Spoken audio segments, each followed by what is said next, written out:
on Nasty Half. Just accomplished the wall. This is a 10 rated trail. We're pretty excited about being here. First real trip on the rocks since the snow hit last couple days. Snow just got off from being on the mountain, and now we're gonna go hit some real rock. So we've been running around for the 30 of 30. Been running around for the 30 of 30 on a bunch of easy trails, and now we're gonna go hit Nasty Half and Nasty Hole, which is the extension of Nasty Half. We're pretty excited.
Filming me! I'm filming you filming me!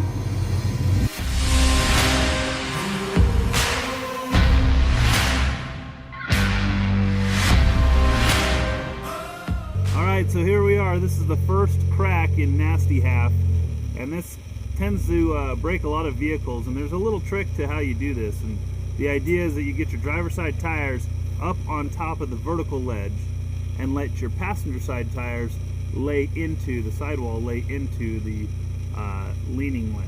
You get all the strain off of your driver's side axles and put it all on your passenger side, but your passenger side isn't going into essentially a vertical wall or undercut. With this kind of scenario, it becomes really easy, but you'll have to see it in order to understand where I'm coming from.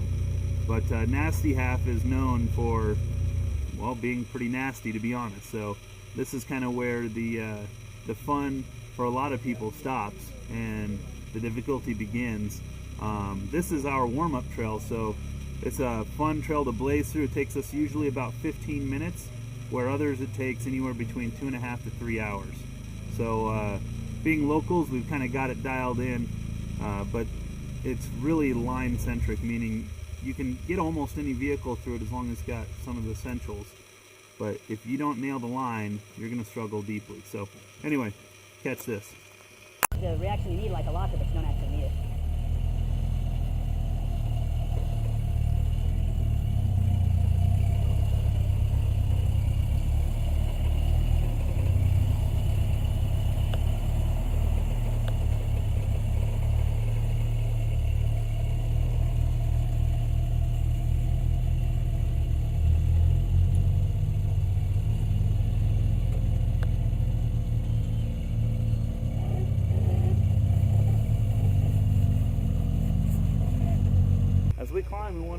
start climbing right here where all these scrape marks are.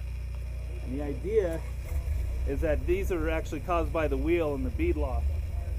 And you get the tire all the way up in here. And then once you get up in here, it relieves pressure and you can start driving forward. But if you get stuck down in there at the bottom, then parts bind and you end up breaking axles.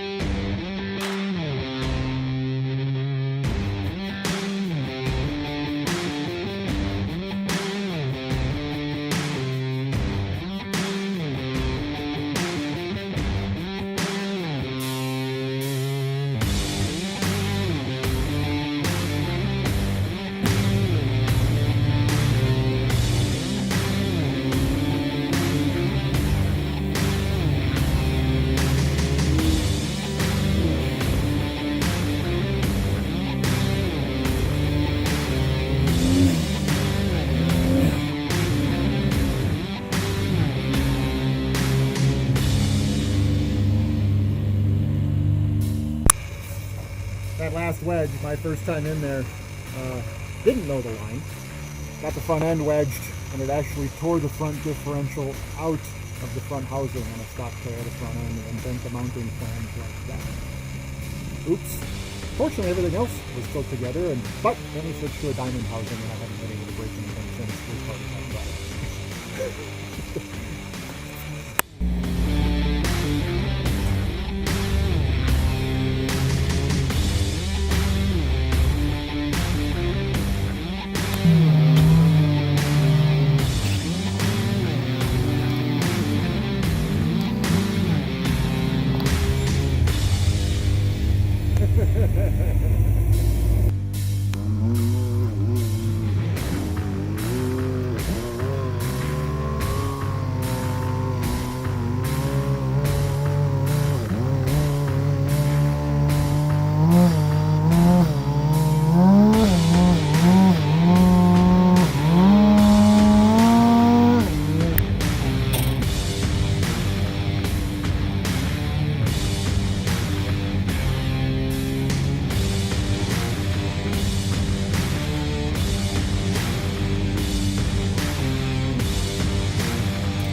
Woody just ran that with no rear locker. And the idea behind that is if all four tires are locked, especially when it's slick out, the vehicle will always fall into the settle position, meaning tires will keep rotating and breaking up traction, and they'll actually fall in one way or the other. Now when you do that, you end up not being in the line you want to be on. So if you take the rear locker off, it doesn't let one tire turn, and then what it does is it doesn't allow the vehicle to move in the path of least resistance, which means we're overcoming the path of least resistance with mechanical advantage. Oh yeah.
So on a typical day, that would be the end of Nasty Half. But about, I don't know, 2 years ago, we decided Nasty Half was a little on the short side, even though it takes most people 2.5, 3 hours. So we developed the next part of the trail called Nasty Hole. So Nasty Half jumps out of the canyon and then drops back in, essentially going around one of the gnarliest cracks here at Sand Hollow. Recently, within the last 6 months, we've seen guys that have made it, including myself. I think at a total right now, there's maybe 10 guys that have finished that crack. So we're gonna jump into Nasty Hole and finish out this trail.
It tapped me like 5 times, rolled over backwards, I rolled over this way, I rolled over this way. I love it.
Nicely done. My first time through here was Rich spotting me from behind, saying, "Go that way. Good luck."